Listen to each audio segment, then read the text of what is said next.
You've been faithful, you worship, you pray, but something's still wrong. Your soul feels heavy.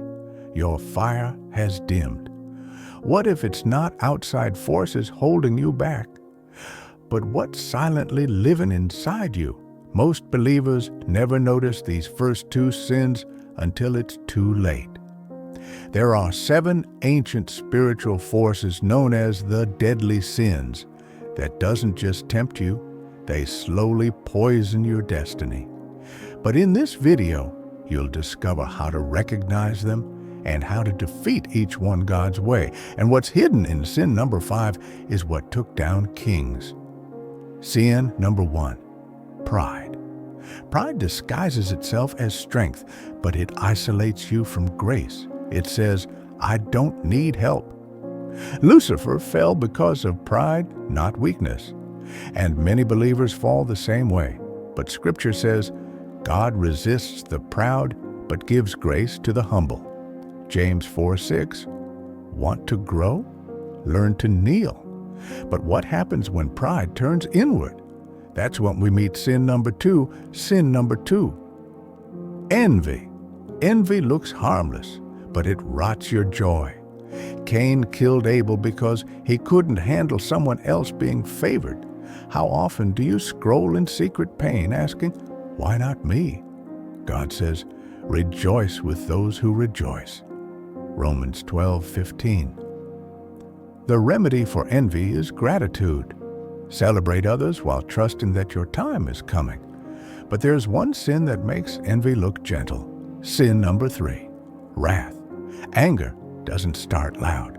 It brews in silence. Moses missed the promised land because of one moment of wrath. The enemy wants your anger because it blinds your spirit. God says, be slow to anger. It does not produce righteousness. James 1:20. The answer is surrender, not silence. And the next sin? It feels good but slowly kills your calling. Sin number 4, gluttony. This isn't just about food, it's about overindulgence, of pleasure, of escape. Esau sold his birthright for a bowl of stew. What are you feeding that's costing you your destiny? Self-control is a fruit of the Spirit for a reason, but what if you're not feeding yourself? You're feeding your flesh. Sin number 5, L-U-S-T. Lust isn't just desire. It's desire out of order. Samson had strength, but gave his heart to Delilah. David had favor, but took what wasn't his, and still God restored them both. Confess, turn. Purity isn't perfection, it's pursuit. But what if your sin wears a holy mask? Sin number 6, greed. Greed isn't just about money, it needs more to feel whole. Judas followed Jesus and still sold him. He didn't need silver, he needed healing. Jesus said, you cannot serve both God and mammon. Give freely, trust deeply. And the final sin? It looks harmless, but it makes your spirit fall asleep. Sin number 7, S-L-O-T. Sloth is more than laziness, it's spiritual apathy. When you stop seeking, praying, and worshiping, you don't fall, you fade. Proverbs says, a little sleep and poverty comes like a thief. You must choose hunger even when you don't feel it.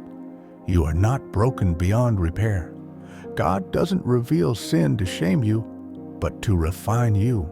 Your soul was made to rise again.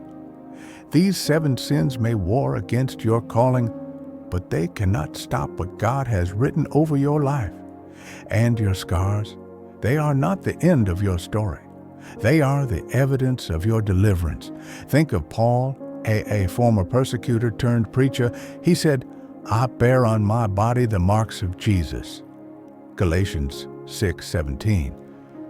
Your wounds may remind you of what you survived, but your testimony will remind others of who heals.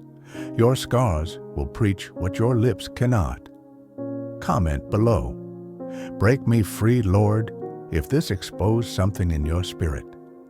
Subscribe for more truth that heals. And share this with someone silently battling what no one sees.